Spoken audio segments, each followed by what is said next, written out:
ත්‍රිවිධ හමුදාපතිවරු හා වැඩබලන පොලිස්පති විසින් සිදු කරනු ලබනවා.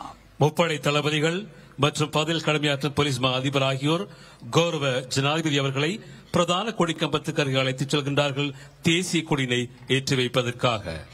To mark the commencement of the 77th Independence Day celebration, we now invite the Honourable President to hoist the national flag.